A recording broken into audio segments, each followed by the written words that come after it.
Hey Alex, Hey. how are you?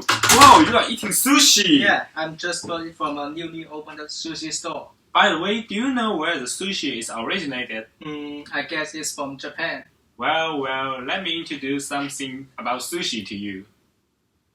Sushi, as you know, is one of the most representative food in Japan, and now becomes a global-wide food. It mainly consists of cooked vinegar rice with other ingredients on its top or surrounding, including seafood, vegetables, and meat. And many people like eating sushi, but most of them believe sushi originated from Japan. But the truth is not that simple.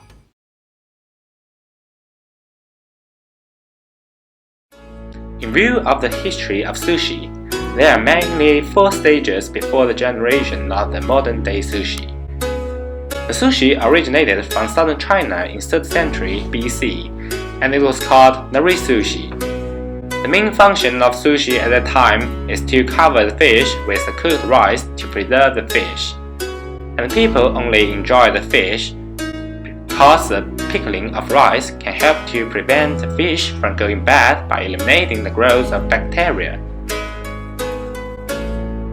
Later on, the sushi has been introduced to Japan, and nori sushi has evolved to hand nori sushi. In 14th century, Japanese people began to eat the rice outside the fish, and they found the sourness due to the lactic acid was tasty. It also boomed the production of vinegar at the time. The 3rd stage of sushi was called Hayanari sushi. In order to taste the sushi faster, people artificially added vinegar into sushi, and the rice would be packed by the fish on the top, and used a wooden box to press it. And then Idomai sushi has been developed, which quite resembles to what we eat today, but with larger size. It used to be a street food and mainly served for the blue-collar workers. Well, I also learned that sushi has some further development in Japan. Please tell me more. It sounds so interesting.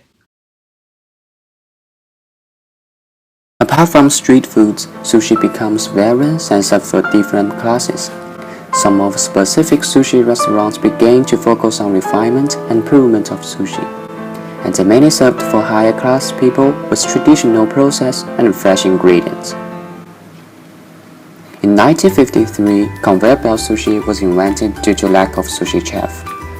After more than 60 years development, conveyor belt sushi restaurants became relaxing places for common people. They could pick their favorable selections and pay by number of plates. Compared to high-end sushi restaurants, quality of the food is slightly reduced, but the cost would be lower as well. Apart from sushi, conveyor belt sushi restaurants also provide pickles, soups, and rolled eggs, which traditional sushi restaurants won't. Thanks to modern technology, customers could make special orders on the touch screen, and then the food could be transferred to customers directly through Faster Belt.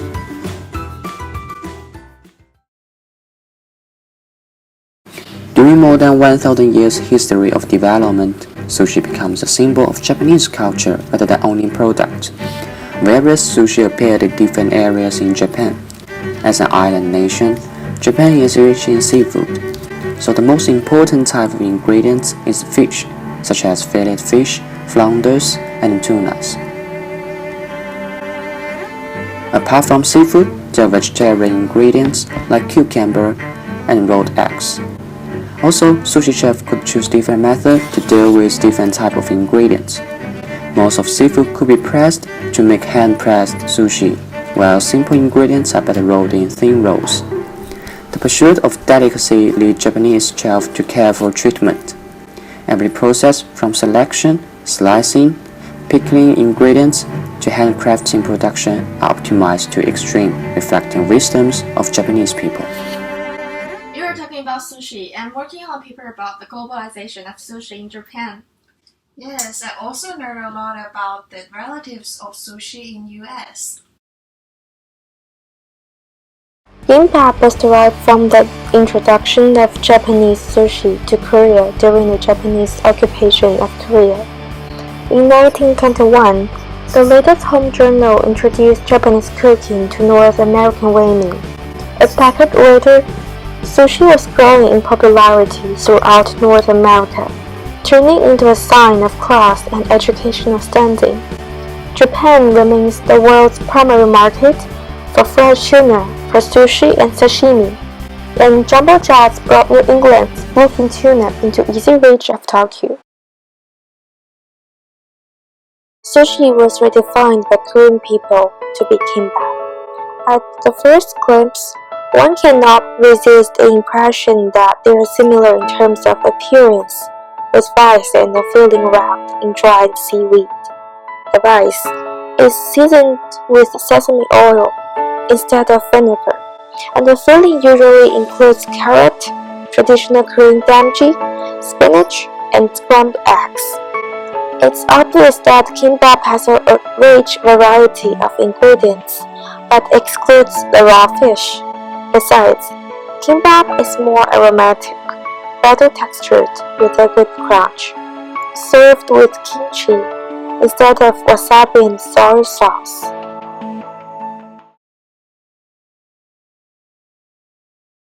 The first sushi restaurant of America is set to join a Japanese cultural district of Los Angeles in 1960, an ideal time for sushi to forge its globalization ahead, where the negative influences of World War II faded. That's where California roll marked a notable milestone of sushi's legend. The creamy texture of avocado makes it a good substitute for bluefin tuna, which could only be available at peak season. And it's also rich in fat and protein.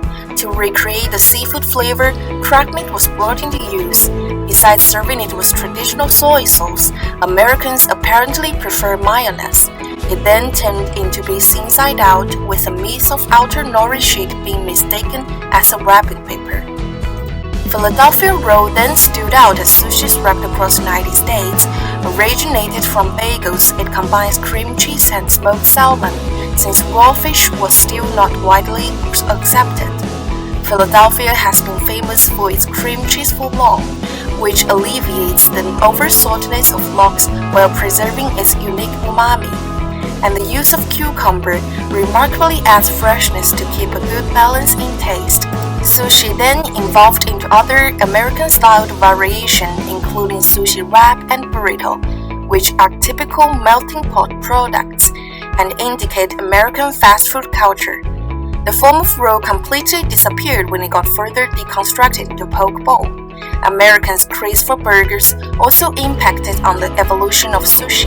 The burger filling went healthier by incorporating sushi ingredients like raw salmon, with Americans' favorite avocado and mayonnaise. The bread was completely replaced by sushi rice, and just for the purpose of decoration, the wrapping nori sheet was reduced to a narrow strip. Served as a sort of dessert, it's less artificially sweetened and also could be a perfect source of artistic creation. Considering the ecological sustainability, vegan sushi could also lead the trend, since overfishing has already been a destructive threat. Rich variety of fresh vegetables could take up the major role in vegan sushi. Even seaweeds could be further replaced by pieces of lettuce, but whatever evolution, the preservation of sublime tasting experience should remain the core of sushi legend. Wow, it's a fascinating adventure. You taught me a lot today, and now I became a master of sushi maybe. So let's eat our sushi now.